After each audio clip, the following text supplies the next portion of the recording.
영남이공대학교에서 제공하는 7월, 8월 토픽 특강 시간입니다. 오늘은 4주차 월요일 수업이 진행이 되고 있고요. 우리는 지금 읽기 수업을 하고 있습니다. 그 중에서 네 번째 시간 유형 13을 함께 살펴보고 있고요. 13번은 주제를 고르는 글이 되겠습니다. 자, 이번에는 38번 문제를 함께 풀어보도록 할게요. 첫 번째 문장을 빨리 한번 읽어보겠습니다. 최근 항생제 논란이 끊이지 않고 있다. 요즘 항생제 때문에 논란, 사람들이 말로 싸우다 라는 뜻입니다. 말로 싸우다, 찬성과 반대를 하는 문제가 있다라는 뜻입니다. 논란입니다. 말로 싸우고 찬성 반대가 되는 문제인데요. 이게 무슨 문제라고요? 항생제입니다. 여러분들은 항생제가 무엇인지 혹시 알고 있어요? 항생제는 약입니다. 항생제는 이런 약인데요. 페니실린처럼 우리 몸에 어떤 병균들이 들어왔을 때 그 병균들을 죽이는 약이 되겠습니다. 항생제는 세균을 죽이거나 성장을 방해해서 감염을 치료하는 약입니다. 세상에는 수많은, 그게 뭘까요? 자, 세균의 역습이라고 있네요. 이렇게 우리 세상에는요, 엄청나게 많은 세균들이 있어요. 배균, 결핵, 콜레라, 라임, 페스트, 장티푸스, 한센 이런 많은 세균들이 있는데요. 이런 세균들을 어떻게 치료한다고요? 항생제로. 역사적으로 악명이 높던 세균 질환들을 항생제로 치료하고 있습니다. 지금도 사실은 우리 코로나 때문에 이렇게 하고 있는데, 세균을, 코로나를, 바이러스죠. 코로나는 항생제를 하고 있는데, 항생제가 지금 듣지 않는다고 하잖아요. 이렇게 항생제는 세균을 죽이거나 성장, 세균이 크게 되는 것을 방해해서 감염병에 걸리는 것을 치료로 하는 약이 되겠습니다. 항생제, 세균을 죽이는 약. 세상에는 수많은 세균이 있습니다. 그런데 어떤 세균들은요, 항생제를 이길 수 있어요.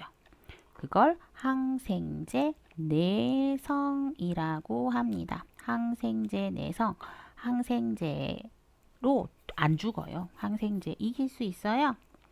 항생제는요, 질병을 일으키는 세균뿐만 아니라 우리 몸을 보호하는 데 도움을 주는 세균도 죽여버려요. 이런 세균, 우리 몸에 도움도 주는 세균도 같이 죽어버리죠.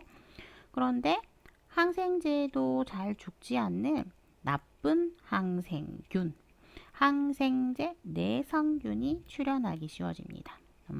자, 우리 몸에는 세균이 있는데 좋은 세균과 나쁜 세균이 있어요. 나쁜 세균, 나쁜 세균, 나쁜 세균이 있고요. 여기에는 좋은 세균들도 있어요. 그런데 항생제는 이런 좋은 세균들도 죽어요. 그런데 어떤 세균들은 항생제에도 안 죽는 세균이 있단 말이에요. 이렇게 항생제에 안 죽는 세균이 많고 우리 몸에 도움이 되는 세균은 아까 죽었잖아. 죽었어. 조금만 있어. 그러면 어떻게 돼요? 항생제 내성균에 이렇게 감염되면 우리는 치료할 수가 없어요. 오히려 항생제 때문에 좋은 세균, 우리 몸을 보호하는 데 도움이 되는 세균도 죽기 때문에 이 항생제가 무서운 거예요. 그래서 이렇게 항생제 최근 항생제가 논란이 되고 있습니다. 특히 유아나 어린이나 소아, 아기, 어린이의 경우 빈번히 자주 진짜 어린이들 진짜 자주 감기 엄청 많이 걸리거든요. 아이들 진짜 1년에 하루에 몇 번 감기하는지 모르겠어요. 그래서 감기, 뭐 수족구, 폐렴 이런 병 정말 많이 걸려요. 나중에 여러분들이 아이를 키워보면 알 거예요. 그래서 이렇게 빈번히 자주 발생하는 질병, 감기에 걸려요. 그때마다 항생제를 먹는데 과량, 너무너무 많이, 과는 초과하다. 초과하다는 넘다, 많다라는 뜻이고요. 양은 양이죠, 양. 몇 킬로그램 이런 거. 아이고. 띵동 킬로그램 이런 것들. 양. 과량, 너무 많이 항생제를 사용되고 있다는 지적이 있다. 지적하다. 지적하다는 뭐예요? 아이고. 짠, 지적하다.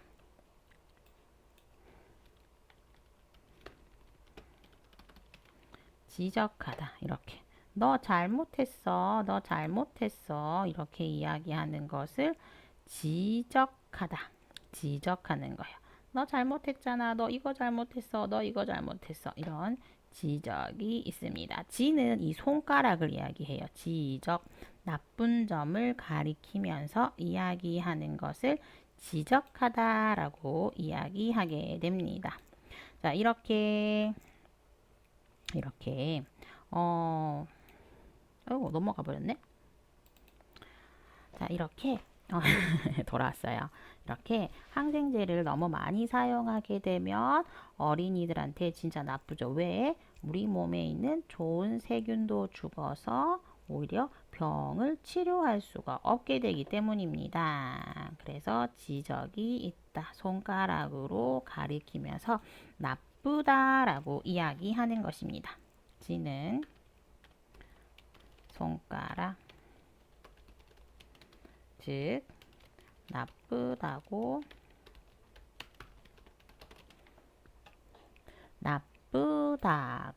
이야기하는 것을 지적하다라고 이야기하게 됩니다.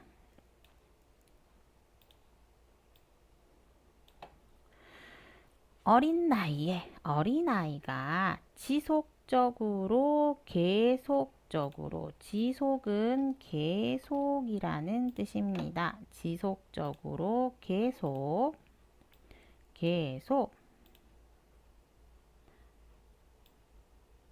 항생제를 섭취하다가 뭐예요? 먹다 마시다. 먹다 마시다를 섭취하다라고 이야기하게 됩니다. 먹다 마시다 섭취를 하게 되면은요, 그때 그 시간에 경우는 그때 그 시간에 섭취할 경우는 다른 문법으로 하면 뭐뭐 조건이 되고요. 조건이 되면서 뭐뭐 으면 뭐뭐 섭취하면 이렇게 되겠죠. 섭취한다면 섭취하면이 되게 됩니다. 그래서 어린아이가 계속 항생제를 먹으면 어떻게 돼요? 내성이 생깁니다. 내성이 뭐예요? 내성. 좋은 세균이 죽고 항생제에 안 죽는 세균만 살아 있다. 아까 봤죠?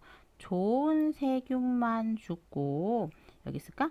좋은 세균만 죽고 항생제에 안 죽는 세균만 살아있는 상태를 내성이 있는 상태라고 이야기하게 됩니다. 내성이 생기면 어떻게 해요? 항생제에 안 죽는 세균만 살아있어요. 그러면 어떻게 되는 거야? 우린 병에 걸리는 거예요. 그러면 죽어요. 그래서 어떻게 됩니까? 중독 증상을 일으키다. 중독 증상, 곧 죽을 거예요. 병에 걸려요, 아파요를 일으키다, 만들 가능성이 큽니다. 일으키다, 만들다. 중독 증상. 병에 걸리다, 독에 중독되다. 병에 걸리다. 곧 죽을지도 몰라요. 중독 증상. 일으키다는 만들다 라는 뜻이 됩니다. 지우고 또한 우리 식생활에 우리가 매일매일 밥을 먹고 생활을 합니다. 그 재료가 됩니다. 우리 밥을 먹으려면 어떻게 해요? 요리를 합니다. 요리 만드는 재료가 있어요. 된장찌개 만들어요. 된장 필요해요. 김치찌개 만들어요. 김치 필요해요. 이게 바로 재료인데요. 요리할 때 무엇이 필요해요? 요리할 때 육류, 고기, 그리고 어류, 물고기를 키우는 과정에서도 소, 돼지, 닭, 물고기 죽지 마세요 라고 하면서 다량, 많다라는 뜻이죠. 같은 표현은 여기 있습니다. 과량의 많다, 과량, 다량, 많은 항생제가 사용되고 있다는 사실은 충격적이다. 충격적이다는 놀랍다. 이런 표현이 되겠습니다. 충격적이다. 한번 그림을 볼까요? 충격적이다.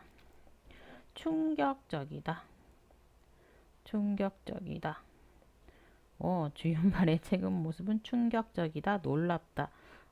이게 왜 이렇게 됐어? 놀랍다. 충격적이다. 충격 해볼까요? 그냥 충격만 한번 찾아볼게요. 어머, 이 발이 왜 이래? 어머, 놀라죠. 어머, 이 사람 발이 진짜 아프겠다. 우와, 놀랍다. 이게 바로 충격적입니다. 어떻게 충격입니다. 자, 이렇게 너무너무 놀랍습니다. 의약계, 병원에서는 의사와 약사, 병원에서는 일단 먼저 항생제 내성이 생길 경우, 항생제 내성이 생기다 뭐예요? 맞아요. 나쁜 세균이 안 죽어요. 그때는 나쁜 세균이 안 죽으면 약의 효과가 없습니다. 볼 수 없습니다. 치유, 병이 낫다. 치료입니다. 치유 같은 표현은 치료는 병이 낫다. 병이 낫는 것도 어렵기 때문에 어렵습니다. 그래서 항생제 과다 처방, 항생제를 너무 많이 처방하는 것을 자제해야 한다. 하면 안 된다.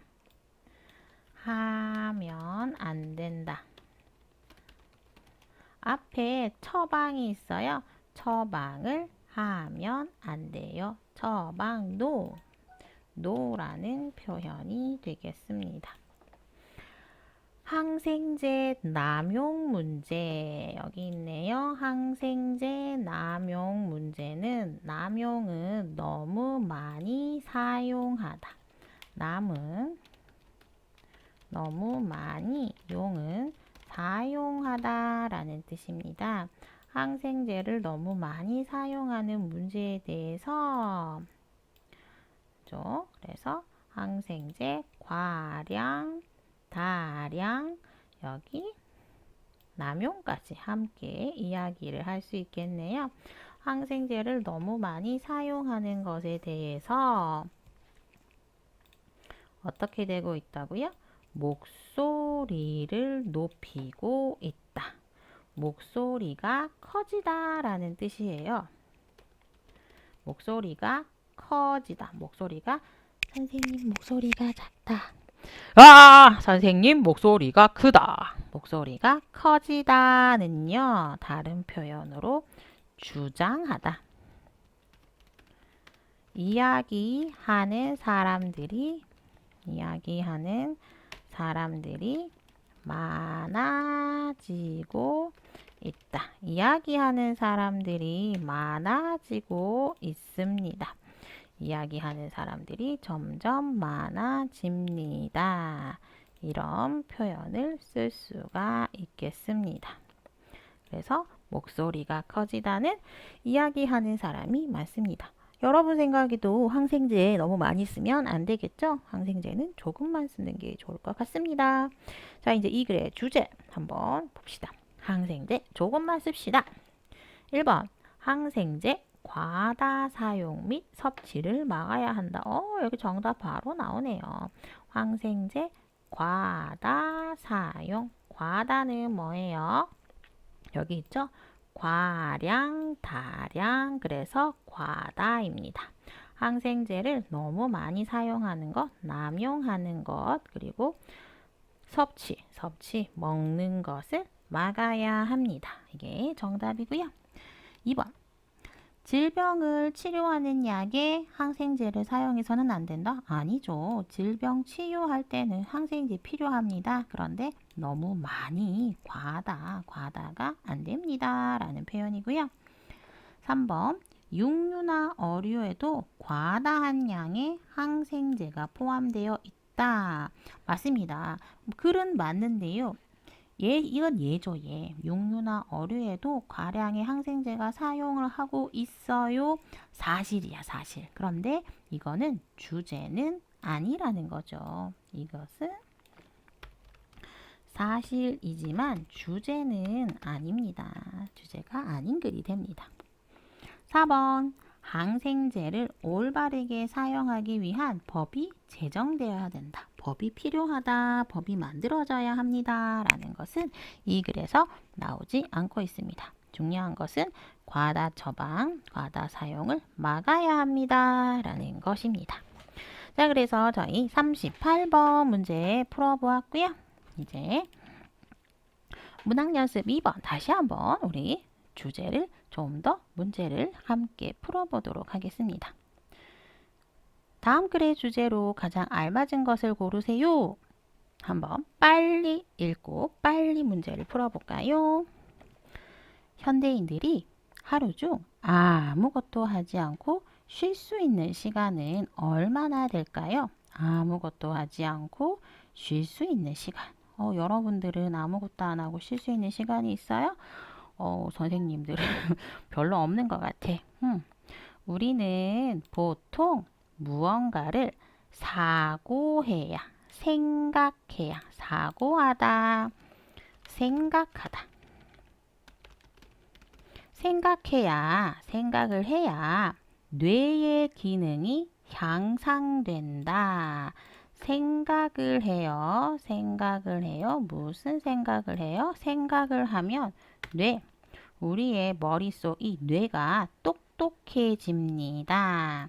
우리가 자꾸 생각해야지 이 뇌가 기능이 향상된다. 기능이 향상된다는 똑똑해지다.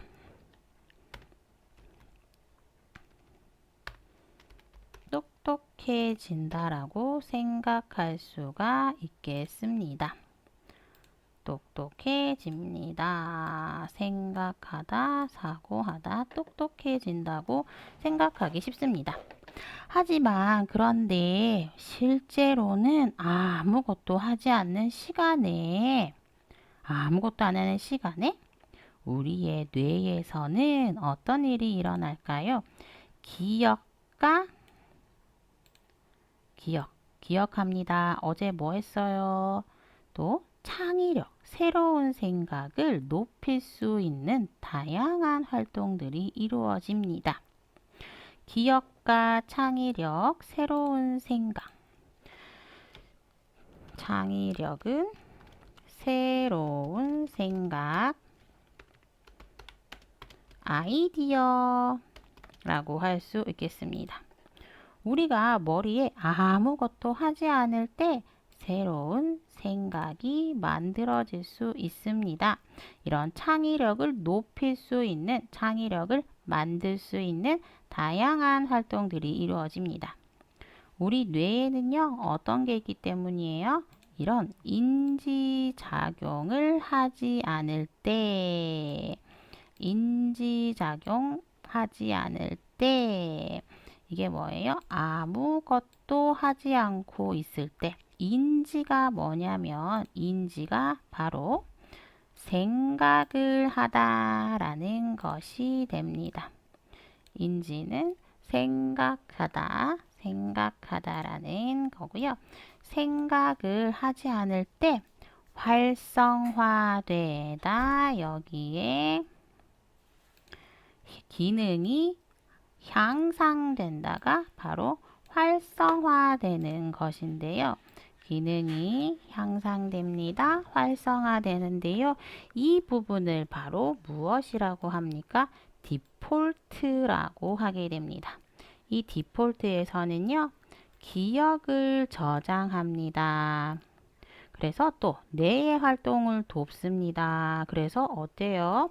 기억을 저장하니까 기억과 창의력에 도움이 됩니다. 여기 있네요. 창의적인 아이디어를 떠올리는 기능을 합니다. 일을 합니다. 따라서가 나왔어요. 여러분, 따라서가 나오면 어떻게 된다고요? 이 뒤에가 진짜 주제글이 된다라는 거죠. 가능하면 아무것도 안 하려고 하는 것이 아무것도 안 해요.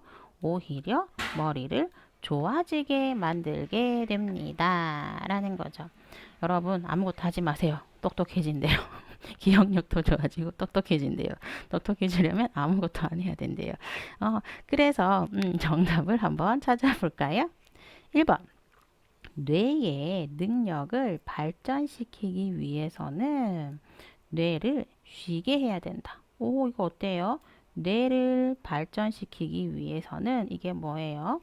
뇌의 기능이 향상된다가 있어요. 향상된다와 여기에 있는 향상되는 것, 활성화되는 것, 발전시키는 것 다 똑같은 거네요. 뇌를 향상시키고 활성화시키는 것, 발전시키기 위해서는 어떻게 해야 돼요? 아무것도 안 해야 돼요. 아무것도 안 하는 건 바로 뇌를 쉬게 하는 것이 되겠습니다. 자, 2번. 뇌를 사용하지 않으면 기억력과 창의력은 감퇴할 것이다. 이런 내용은 없었어요. 그죠? 없었고. 인간은 인지를 통해서 생각하는 것을 통해서 아무것도 안 하는 방법을 배울 수 있습니까? 아니요. 아무것도 안 하는 거 진짜 배우기 어려워요. 4번. 뇌에서 기억력과 창의력을 담당하는 것은 디폴트라는 부분이네요. 여기 디폴트라는 부분이 있어요. 맞아요. 이것은 맞는 내용입니다. 사실입니다. 그런데 이것은 주제는 아니죠. 주제는 아니게 됩니다. 그래서 이것도 정답이 아니게 됩니다. 그래서 정답은 1번. 뇌의 능력을 발전시키기 위해서는 뇌를 쉬게 해야 된다. 이게 바로 정답이 되겠습니다. 정답은 1번이 된다라는 거죠. 자, 그래서 저희 연습 문제 한번 쭉 풀어보았고요. 그래서 요즘 혹시 여러분들은 명상이라는 것을 한번 해본 적이 있어요? 뇌를 쉬게 하는 것. 이렇게 명상을 자꾸 하면 기억력도 좋아지고 똑똑해진대요. 여러분도 시간이 있으면 이런 명상을 한번 해보도록 하세요. 잠시 쉬고 우리 마지막 5번째 공부를 같이 하도록 하겠습니다. 잠시 쉬세요.